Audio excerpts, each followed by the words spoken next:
cardstock thick enough to stop a bullet. That was the first thing Sarah noticed when she pulled the envelope from her cramped, rusted mailbox. It was heavy, a dense square of cream-colored paper that felt completely out of place among the past-due electric bills and grocery store flyers bleeding cheap ink onto her hands. She stood in the hallway of her apartment building, the air thick with the permanent scent of boiled cabbage and damp carpet, and ran her thumb over the gold foil lettering. Richard and Jessica. The ampersand was a swirling, obnoxious piece of calligraphy that seemed to mock her right there in the dim fluorescent light. A dry, ugly sound rattled in her throat, a laugh that felt more like a cough. He had actually sent it. 3 years after he packed his tailored suits into a leather duffel bag, leaving his keys on the Formica counter and telling her she was an anchor dragging him to the bottom of the ocean. He had sent her an invitation to his new life. She shoved the envelope into her coat pocket, the sharp corner digging into her hip through the thin fabric, and pushed open the door to her apartment. Immediately, the noise hit her. A wall of high-pitched squeals, the crash of a wooden block hitting the drywall, and the tinny repetitive melody of a battery-operated toy dying a slow death under the sofa. Mommy, 3 voices. In unison. Sarah leaned against the heavy metal door until it clicked shut, closing her eyes for a fraction of a second to brace herself.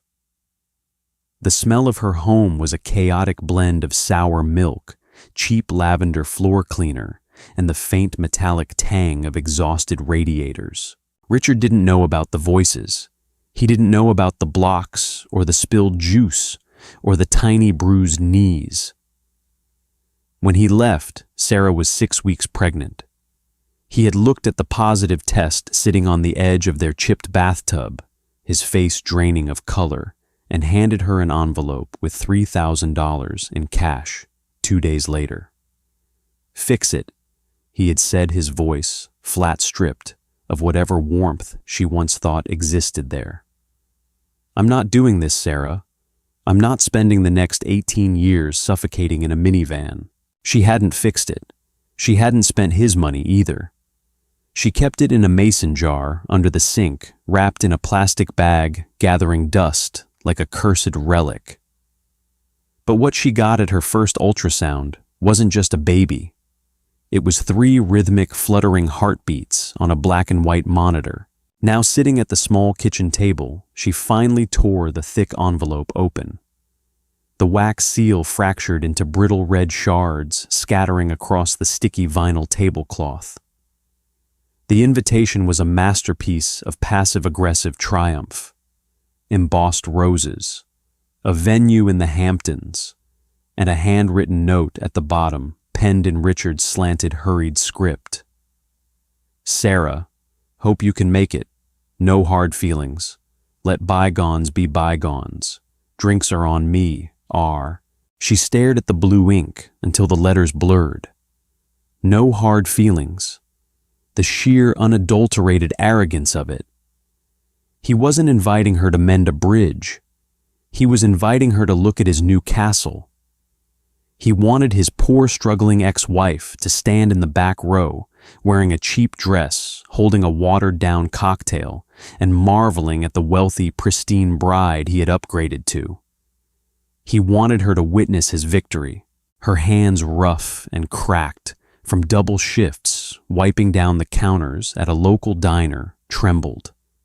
Not from sadness, not from a lingering, pathetic heartbreak. It was a cold, acidic spike of pure spite. It pooled in her stomach, heavy and nauseating. Sam, the youngest, by exactly 4 minutes, tugged at the hem of her jeans. His face was smeared with something purple, his fingers sticky and warm against her leg. She looked down at him. He had Richard's jawline, the exact same stubborn slope of the chin. Across the room, Chloe was meticulously lining up toy cars in a perfectly straight row, her dark hair curling at the nape of her neck just like Richard's. And Max, sitting quietly in the corner, watched her with those striking icy blue eyes that were a carbon copy of the man who had abandoned them. They were his ghosts. 3 living, breathing, chaotic echoes of Richard. Sarah picked up a shard of the red wax from the table and crushed it between her thumb and forefinger. She shouldn't go. It was petty. It was stupid. She had $54 in her checking account and half a carton of eggs in the fridge. She was tired, the kind of bone-deep exhaustion that sleep hadn't touched in 3 years. Going would be playing into his hands. But as she looked at her children, 3 undeniable proofs of his cowardice, growing up in a world that smelled of wet wool and cheap soap, while he drank champagne on manicured lawns, the bitter, jagged edge of her pride sharpened. "You want me to see your new life, Richard?" she whispered to the empty kitchen, sweeping the crushed wax into her palm. "Fine.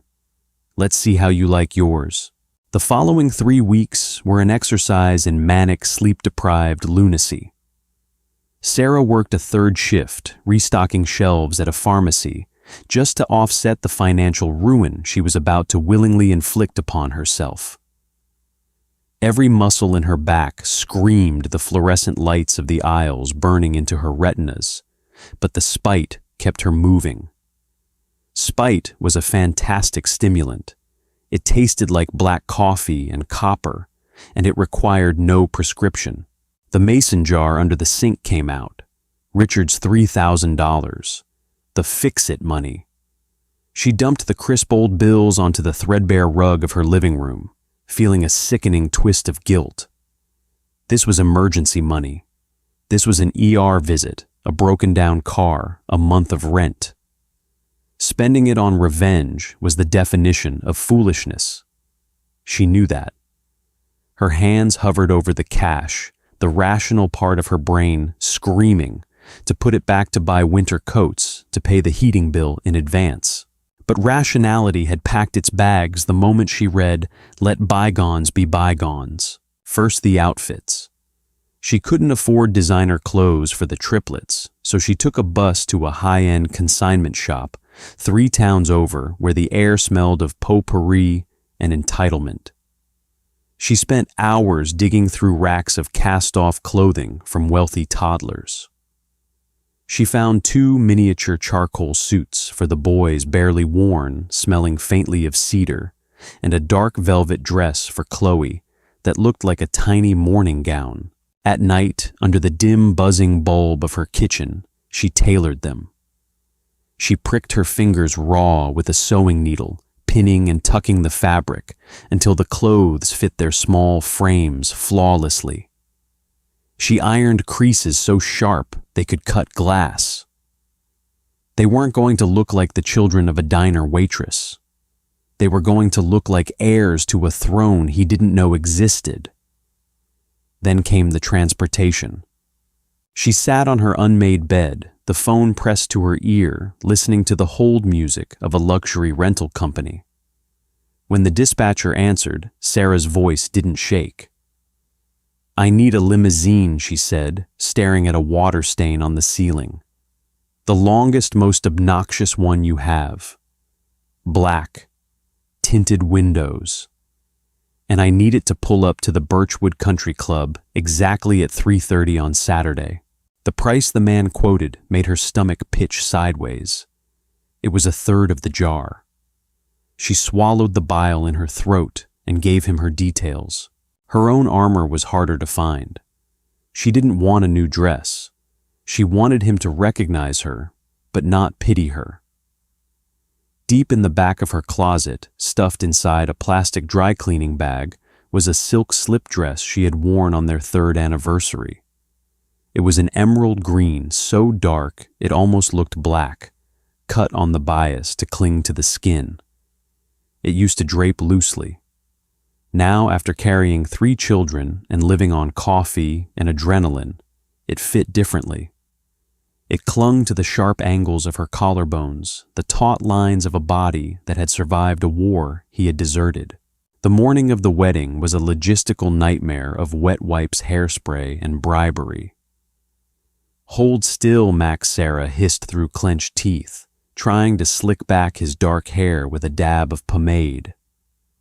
The bathroom smelled heavily of aerosol and cheap vanilla perfume. Max squirmed, his little face scrunched in defiance, but settled when she handed him a single unbroken graham cracker. She scrubbed their faces until their cheeks were pink.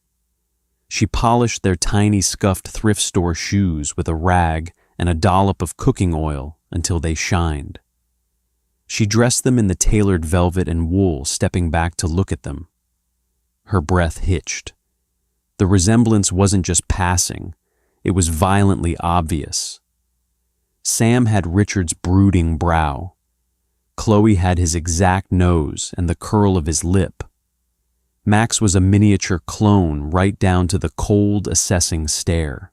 She looked in the mirror at herself. She hadn't slept properly in days. There were faint bruised shadows under her eyes that concealer couldn't quite hide. Her hair was pulled back into a severe, sleek knot at the nape of her neck.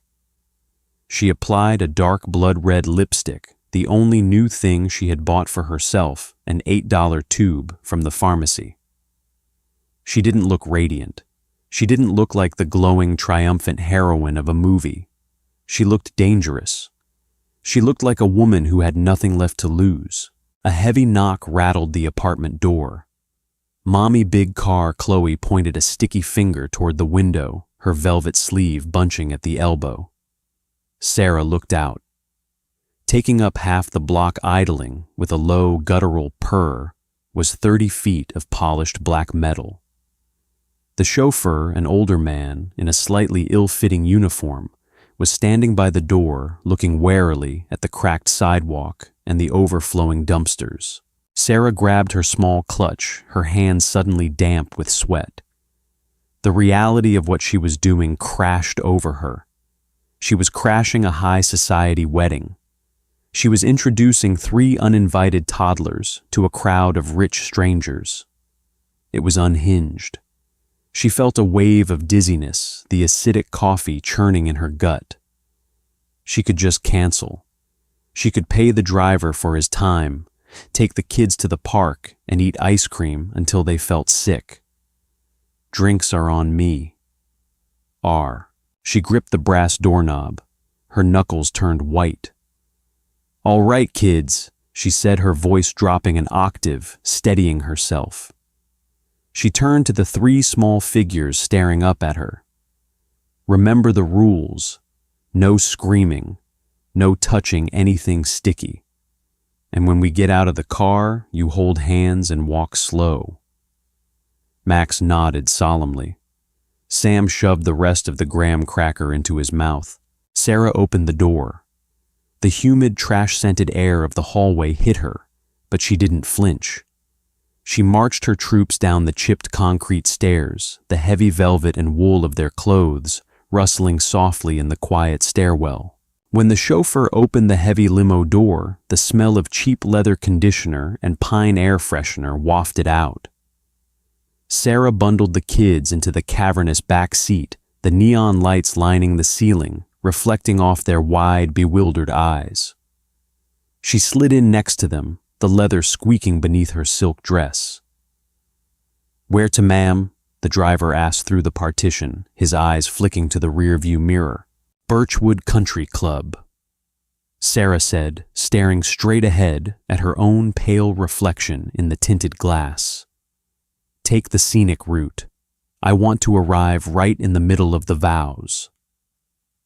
The Birchwood Country Club did not smell like cabbage or exhaust. As the limousine crawled up the winding private access road, the air filtering through the vents shifted. It smelled of aggressively manicured nature, damp, freshly laid mulch, expensive floral arrangements, and the crisp ozone scent of wealth. Sarah sat rigidly in the back seat. Her heart was beating a frantic bruising rhythm against her ribs, echoing in her ears like a snare drum. The kids were unnervingly quiet, mesmerized by the flashing blue LED lights lining the limo's wet bar. Chloe was tracing the rim of an empty crystal tumbler with her finger. Max was staring out the window, his face unreadable. Through the heavily tinted glass, the estate came into view. It was sickeningly picturesque. A sprawling Tudor-style mansion overlooking a private lake that shimmered like spilled mercury under the late afternoon sun. Rows of white wooden folding chairs were arranged on a flawless expanse of emerald lawn. Arches woven with hundreds of white lilies and hydrangeas framed an altar near the water's edge. Sarah checked her cheap wristwatch. 3:35 p.m. The ceremony had started. From the distance, the faint sorrowful scrape of a cello bleeding into the sweet whine of a violin drifted through the air. A string quartet. Of course, Richard always hated classical music, claimed it gave him a headache, but Jessica's family clearly had a brand to maintain. The limousine tires left the smooth asphalt and hit the white crushed gravel of the club's circular driveway. The sound was deafeningly loud in the quiet, reverent atmosphere of the wedding. Crunch, crunch, pop, crunch. It was heavy, rhythmic, and impossible to ignore. Through the window, Sarah watched the crowd. There were easily 200 people seated on the lawn. Women in pastel silk dresses and wide-brimmed hats. Men in tailored navy and gray suits. As the 30-foot monolith of black metal slowly crunched its way toward the back of the seating area, heads began to turn. At the altar, the officiant, a man in a stiff white collar, faltered his voice, dropping away as his eyes darted over the heads of the guests. Richard was standing there. He looked exactly the same, only glossier. His hair was styled with something expensive. His tuxedo fit him with a precision that cost more than Sarah made in a year. Beside him stood Jessica. She was undeniably beautiful, wrapped in layers of ivory lace, her blonde hair caught in an intricate updo. Richard turned his head, annoyed by the interruption. He squinted at the black limousine idling just 50 feet from the last row of chairs. Sarah could see the irritation tightening the corners of his mouth. He probably thought it was a drunk uncle, or perhaps a celebrity guest arriving late. He didn't know the monster hiding behind the tinted glass. The limo rolled to a heavy, shuddering stop. "Wait here," Sarah whispered to the kids. Her mouth was dry, tasting of stale coffee and panic. Her palms were slick. She wiped them on the soft velvet of her clutch. The chauffeur cut the engine. The silence that fell over the lawn was absolute, suffocating. Even the string quartet had bowed out into a hesitant, confused pause. The driver stepped out, his shoes crunching on the gravel, and walked around to the back door. The heavy click of the latch sounded like a gunshot in the quiet afternoon air. The door swung open. Sarah didn't look at the crowd. She kept her eyes fixed firmly on the ground, on the stark contrast of the white gravel against her worn black heels. She swung her legs out the dark green silk of her slip dress, catching the sunlight, and stood up. A collective quiet intake of breath rippled through the back rows. People who recognized her Richard's old college friends, a few distant cousins, were whispering behind their hands. She heard her name hissed like a curse word. Sarah. Is that Sarah? What is she doing here? She didn't look at Richard yet. She turned back to the dark interior of the car. Max, Sam, Chloe. Come on out, she said, her voice steady, loud enough to carry in the dead silence. First came Max. He stepped out onto the gravel in his tiny charcoal suit, his hands shoved into his pockets, staring straight ahead with that icy blue-eyed glare. Then came Sam, holding on to the door frame, his hair already starting to lose the battle against the pomade, looking around at the sea of pastel strangers with mild curiosity. Finally, Chloe stepped down. Sarah reached out and smoothed the velvet of her daughter's dress, adjusting the tiny lace collar. Chloe reached up and gripped Sarah's hand, her small fingers warm and damp.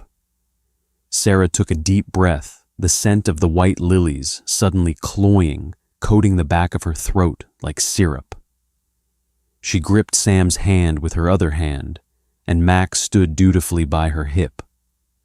Slowly, deliberately, Sarah lifted her chin.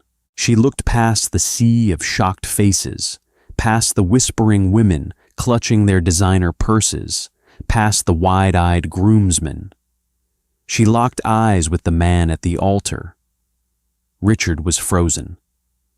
The arrogant annoyance had vanished from his face, replaced by a pallor so profound he looked as though he might physically be sick. His jaw was slightly slack. His eyes darted from Sarah down to the dark green silk, and then to the 3 tiny, perfectly dressed children standing around her knees. He didn't need a paternity test. The entire crowd didn't need a paternity test. It was as if someone had taken Richard's face shrunk, it multiplied it by 3, and dressed it in mourning clothes. Jessica, the radiant bride, turned to look at her groom, her smile faltering as she saw the sheer terror bleeding out of him. She followed his gaze, looking back at Sarah. Confusion knit her perfectly powdered brow. Sarah didn't say a word. She didn't shout. She didn't make a scene.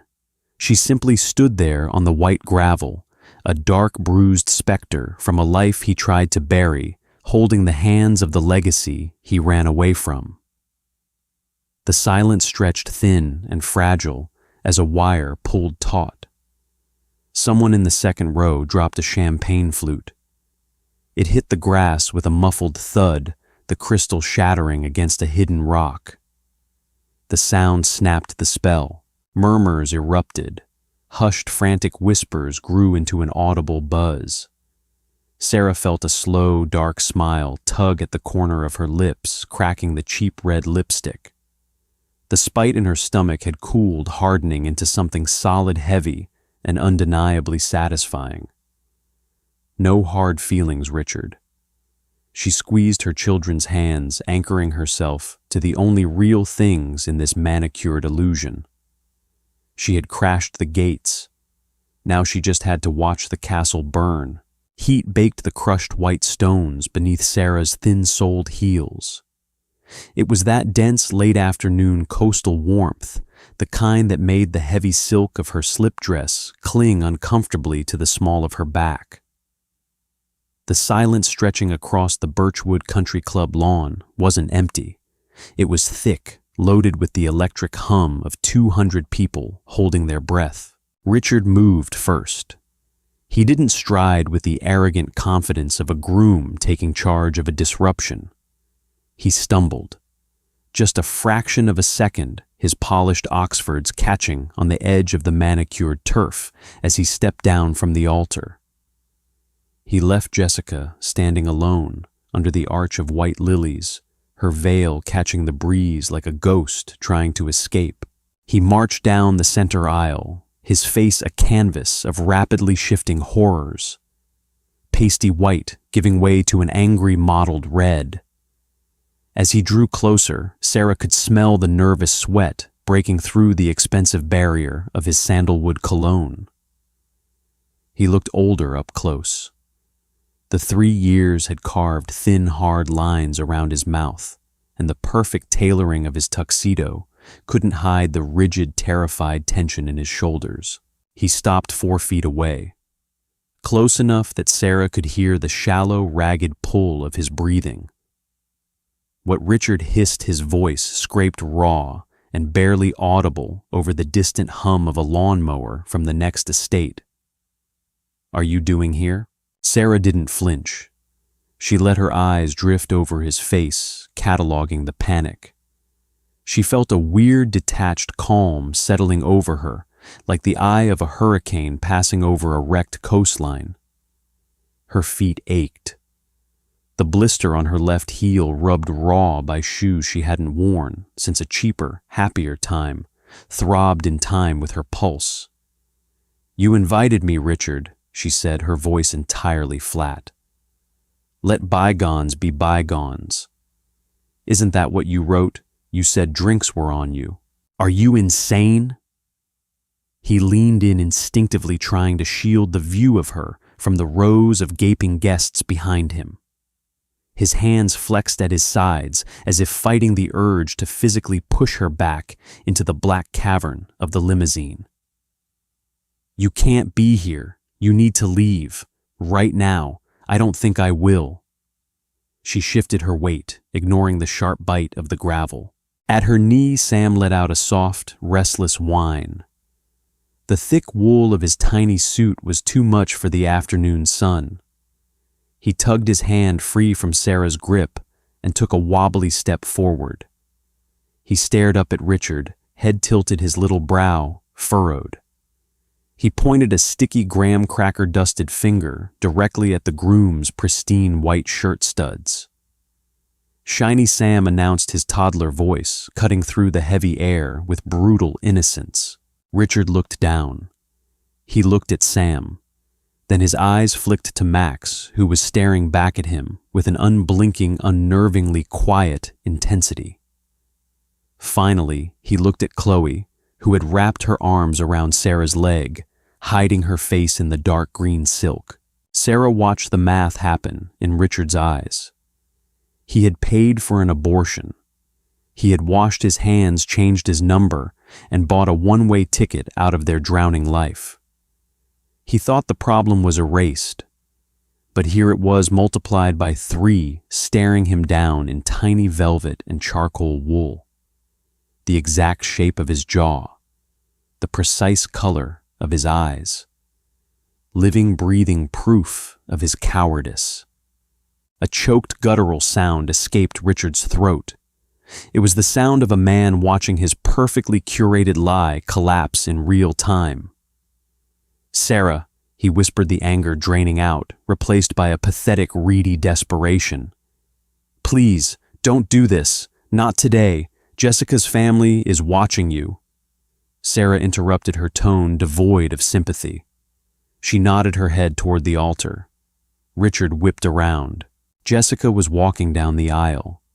She didn't look radiant anymore. She looked like a woman walking to an execution.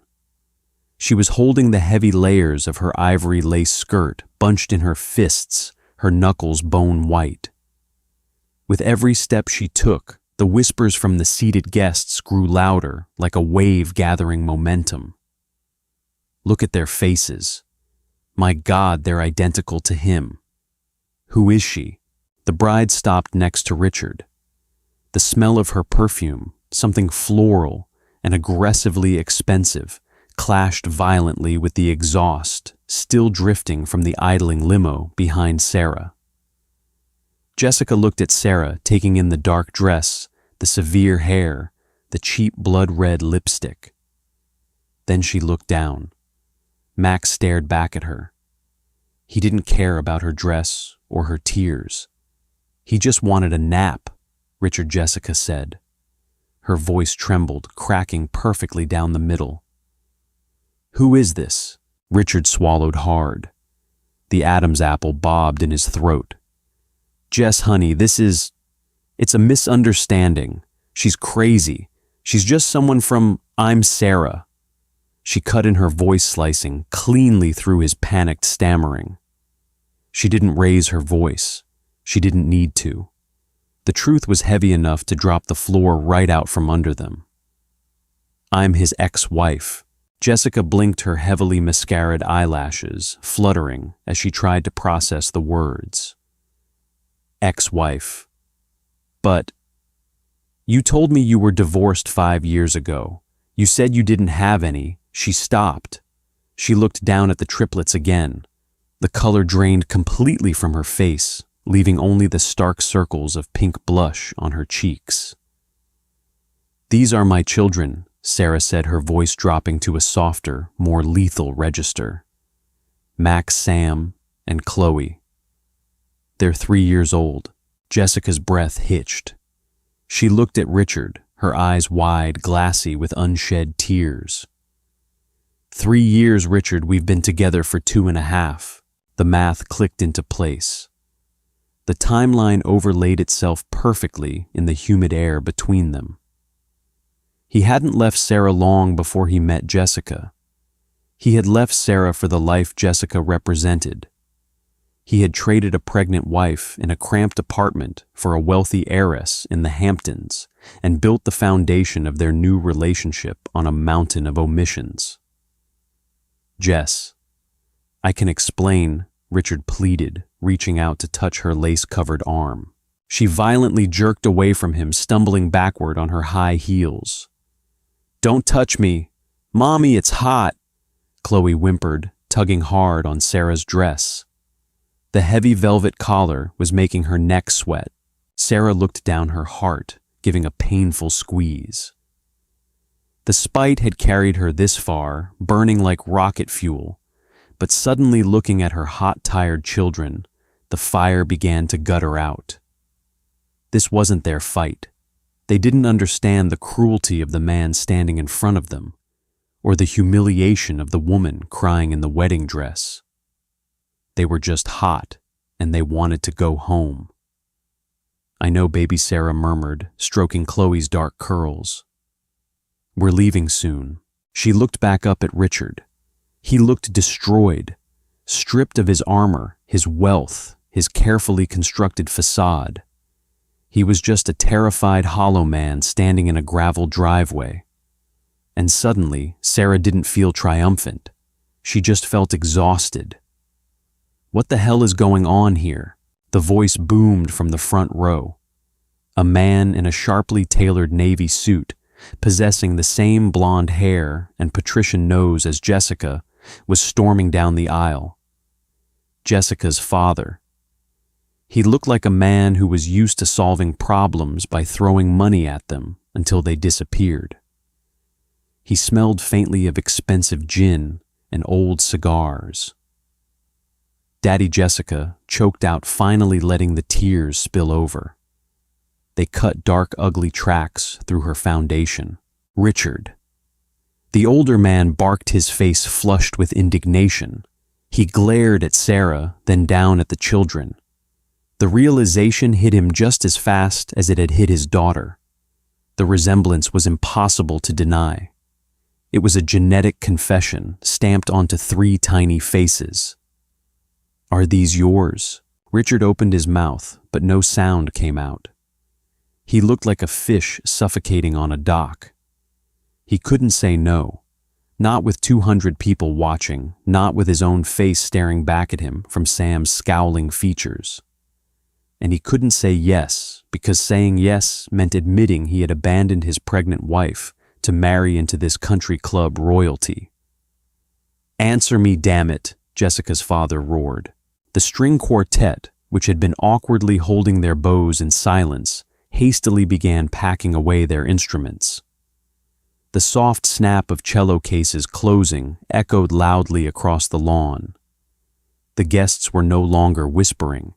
They were openly talking, standing up from their white folding chairs, craning their necks to get a better look at the implosion. Yes, Richard finally whispered, his gaze dropping to the white gravel. They're mine. Jessica let out a sound that was half sob, half scream. She turned on her heel, the heavy train of her dress kicking up a spray of white dust, and ran back up the aisle. She didn't go toward the altar. She ran straight past the flower arches, past the bewildered groomsmen, toward the sprawling Tudor mansion. Jess, wait. Richard took a step after her, but her father blocked his path, slamming a heavy hand squarely onto Richard's chest. Don't you dare follow her, the older man sneered, his voice vibrating with disgust. You are done here. Get off my property before I have security throw you out. Richard stood frozen, suspended between the life that was just ripped away from him and the life he had thrown away 3 years ago. He slowly turned back to look at Sarah. His eyes were red-rimmed, his perfect hair slightly disheveled from the wind. The absolute hatred pooling in his gaze was meant to burn her alive. "Are you happy now?" He spat the words, dripping with venom. "You ruined everything. You destroyed my life." Sarah felt the corners of her mouth twitch. It wasn't a smile of joy, but a reflex of pure, cynical disbelief. She adjusted her grip on her cheap clutch, feeling the cardboard edge of his invitation pressing against the thin fabric. "No, Richard," she said, her voice steady and infuriatingly calm. "You destroyed it the day you walked out on a pregnant woman and left $3,000 in a mason jar. I didn't ruin your life. I just brought the receipts." She reached into her small purse, her fingers brushing past a crushed tissue and a spare pacifier, and pulled out the thick cream-colored envelope with the gold foil lettering. She held it out to him. He stared at it, not moving. Sarah let it drop. The heavy cardstock fluttered down, landing on the toe of his brilliantly polished shoe. "You can keep the drink," she said. She turned her back on him. The movement was fluid, dismissive. She didn't look at the furious father, or the gossiping crowd, or the crying bridesmaids. She crouched down, ignoring the sharp pull in her back, and scooped Sam up into her arms. He immediately buried his face into her neck, his tiny hands clutching the silk of her dress. "Come on, Max. Hold Chloe's hand," she instructed. Max dutifully took his sister's hand. Together, they walked back to the waiting monolith of black metal. The chauffeur, who had been leaning against the back bumper, smoking a cigarette with an expression of intense entertainment, quickly stamped it out and yanked the heavy door open. The blast of air conditioning hitting Sarah's face was the best thing she had felt all day. She buckled the kids into the plush leather seats, pulling the stiff velvet jackets off the boys. They looked instantly relieved, their faces sticky and exhausted. Chloe immediately curled up sideways, sucking her thumb, the high society drama already forgotten in favor of the blue LED lights dancing on the ceiling. Sarah slid in and pulled the heavy door shut. The thick thud of the latch sealed them in, instantly muting the chaos outside. It was quiet. It smelled like pine air freshener and baby sweat. "Back to the city, ma'am," the driver asked through the partition, his eyes meeting hers in the rearview mirror. There was a faint, respectful smirk on his face. "Please," Sarah said, leaning her head back against the cool leather, closing her eyes. The engine roared to life with a deep, satisfying vibration. As the limousine crunched its way forward, turning in a wide arc over the pristine grass of the country club lawn to bypass the blocked driveway, Sarah didn't look out the tinted window.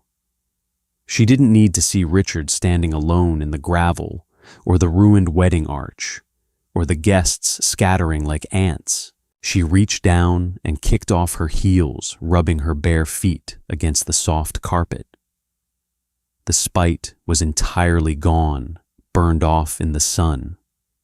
In its place was an aching, profound emptiness, but right beneath that a quiet, stubborn pulse of survival. She was broke. She had spent the emergency money. She was going to have to work double shifts for a month to make rent. But as she listened to the soft, rhythmic breathing of her 3 children falling asleep in the dark, cool cabin of the car, she knew one thing for certain. The ghosts were finally buried. Dusk had already bled into a bruised, purplish night by the time the limousine navigated the narrow, pothole-riddled street of Sarah's neighborhood. The contrast was almost comical. The 30-foot stretch of pristine black metal idled next to a fire hydrant that was currently serving as a trash can for empty beer bottles and soggy fast food bags. Sarah sat in the back, the cold air conditioning now making her shiver in her thin silk dress. The adrenaline crash had hit her somewhere on the Long Island Expressway, a sudden sheer drop that left her muscles trembling and her jaw aching from how hard she had been clenching her teeth. Spite, it turned out, possessed a brutal half-life. The chauffeur cut the engine. He didn't wait for her to struggle. He stepped out, opened her door, and gently lifted a sleeping Max from the seat, cradling the boy against his stiff uniform jacket. Sarah took Sam his head, lolling heavily against her collarbone, and nudged Chloe awake just enough to get her to walk, holding on to the hem of the green slip dress. They moved up the concrete stairs of her apartment building. The hallway smelled aggressively of stale cigarette smoke and boiled onions, a violent sensory shift from the cedar and lilies of the Birchwood Country Club. When they reached her door, Sarah fumbled with her keys, her hands shaking. The driver waited patiently, holding Max until she pushed the heavy metal door open. He stepped inside, gingerly placing the sleeping toddler onto the worn floral-patterned sofa in the living room. Sarah turned to him, shifting Sam's weight on her hip. She reached into her clutch for her remaining cash, a crumpled $20 bill she had saved for the week's groceries. "No," the driver said, his voice a low, gravelly rumble. He held up a gloved hand, stepping back into the dim hallway. "Keep it. I've driven politicians, actors, and hedge fund managers for 20 years. I've never seen a show like that in my life. It was a privilege, ma'am." He gave her a slight nod, pulled the door shut, and left her standing in the quiet hum of her apartment. Sarah locked the deadbolt. She laid Sam next to Max on the sofa and guided a sleep-drunk Chloe to the small bed they all shared in the single bedroom. She didn't bother changing them out of their expensive clothes. She just pulled a thin fleece blanket over their shoulders. In the bathroom, under the harsh, flickering vanity light, Sarah finally looked at herself. The dark blood-red lipstick had bled around the edges, settling into the tiny, exhausted lines around her mouth. Her severe bun was fraying loose strands, clinging to the sweat on her neck. She looked pale, haunted, and deeply drained. She peeled the green silk dress off. It dropped to the linoleum floor with a soft, whispery hiss. She kicked it into the corner. She didn't want to look at it anymore. It smelled like limo leather and the ghost of a dead marriage. Pulling on an oversized, faded gray t-shirt, she walked into the kitchen. Her bare feet stuck slightly to the vinyl floor. She stopped in front of the sink. The mason jar sat on the counter next to the drying rack. It was completely empty. The plastic bag that used to hold $3,000 was crumpled at the bottom, catching the faint glow of the street lamp from the window. Panic, cold and sharp, spiked in her chest. She had $54 in her checking account. The electric bill was due on Tuesday. The boys were outgrowing their sneakers, and Chloe needed a winter coat. She had burned her safety net to the ground just to watch a man who didn't matter cry in a gravel driveway. She gripped the edge of the cheap laminate counter, burying her face in her arms. She didn't cry. Crying required energy, and she had none left. A dry, ragged breath tore its way out of her throat. She had been incredibly stupid. The reality of poverty wasn't a movie script where the heroine walks away in slow motion while the explosion burns behind her. The reality of poverty was waking up the next morning and still having to figure out how to buy milk. But as she stood there, hyperventilating in the dark kitchen, a strange sensation began to uncoil in her gut. It wasn't triumph. It wasn't joy. It was quiet. For 3 years, Richard's voice had been a static hum in her brain. Every time she looked at her bank account, every time she wiped spit up off her shirt, every time she felt a pang of loneliness, he was there. The smug, wealthy phantom who had discarded her because she was inconvenient. Now that phantom was gone. She had seen him. He wasn't a god living on a hill. He was a pathetic, sweating coward in a ruined tuxedo, publicly humiliated and stripped of his lies. He was small. Sarah opened the fridge. Half a carton of eggs. A nearly empty jar of generic mayonnaise. She closed it, filled a glass with tap water, and drank it in one long swallow. "All right," she whispered to the empty room. "We go to work."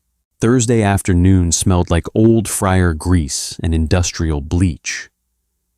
Sarah leaned against the stainless steel prep counter, closing her eyes as the dull ache in her lower back flared into a sharp throb. 11 hours into a double shift. Her orthopedic shoes felt like lead weights wrapped in cheap leather. The diner hummed with the clatter of heavy ceramic plates and the low, exhausted murmur of people eating cheap food. A man in a stained baseball cap tapped his coffee mug against the Formica table in booth 4. Sarah grabbed the glass carafe, the black handle slick with condensation. She poured the sludge-like coffee, watching the dark liquid swirl in the chipped rim. "Need anything else?" she asked, her voice raspy. He grunted, shaking his head. She turned away, swiping a damp rag over the sticky surface of the next table.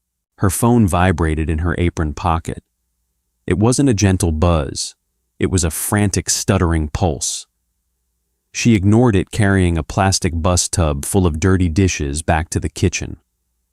The dishwasher, a teenager named Leo, blasted harsh rap music over the hiss of scalding water.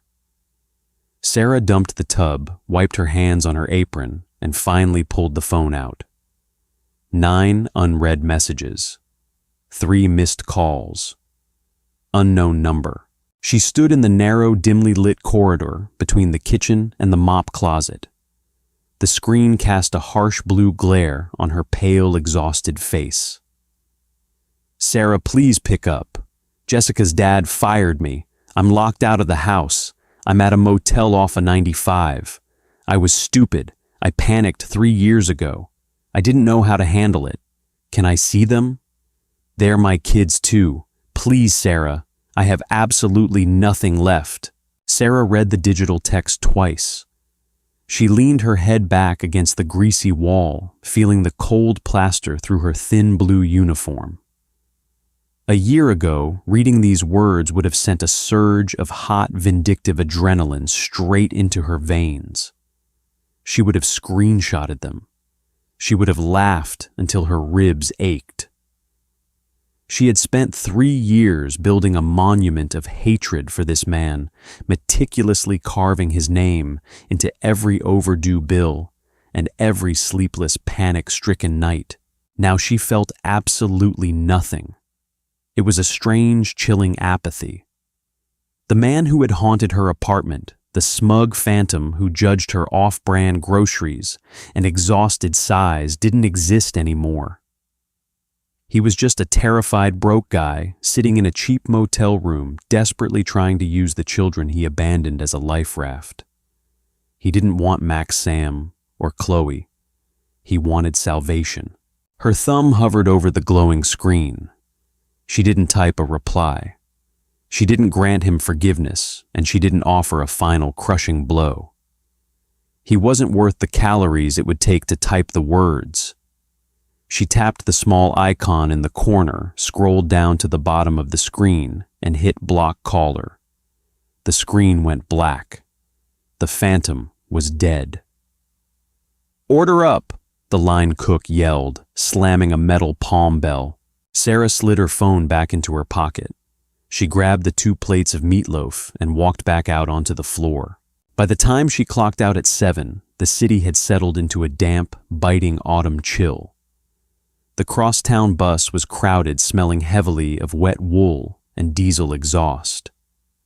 She stood in the aisle, gripping the overhead metal bar, her shoulder aching with every jolt of the worn suspension. She got off 3 blocks from her apartment building, stopping at the corner bodega under a flickering neon sign. She counted out her crumpled tip money onto the scratched glass counter. A gallon of whole milk. A box of generic macaroni and cheese. 4 bruised apples that were marked down in a plastic bin. She scooped the heavy grocery bags into her hands, the thin plastic handles digging sharply into her red, calloused palms. Her apartment building smelled exactly as it always did, boiled cabbage and wet carpet. She didn't flinch at the scent today. She trudged up the 3 flights of stairs, the concrete steps worn smooth in the center from decades of boots. She nudged the heavy metal door open with her hip. The television was blaring a cartoon about talking trucks. Mia, the teenage girl from down the hall who watched the kids for minimum wage, was sitting on the sagging couch, scrolling through her phone. "Hey, Ms. Sarah," Mia said, standing up and grabbing her canvas backpack. They were okay today. Sam threw a wooden block at Max, but nobody bled. Oh, and Chloe found a blue crayon. "Thanks, Mia." Sarah handed her 2 $20 bills, her heart doing a familiar anxious calculation as her wallet grew significantly thinner. As the door clicked shut, the stampede started. "Mommy," 3 tiny bodies rounded the corner from the bedroom, a blur of mismatched pajamas and messy hair. They crashed into her legs, nearly knocking her backward. They smelled like sweat-stale graham crackers and the distinct warm scent of rowdy toddlers. Sarah dropped the plastic bags onto the linoleum floor. She sank down to her knees, ignoring the sharp pop in her joints, and pulled them all into a massive, tangled hug.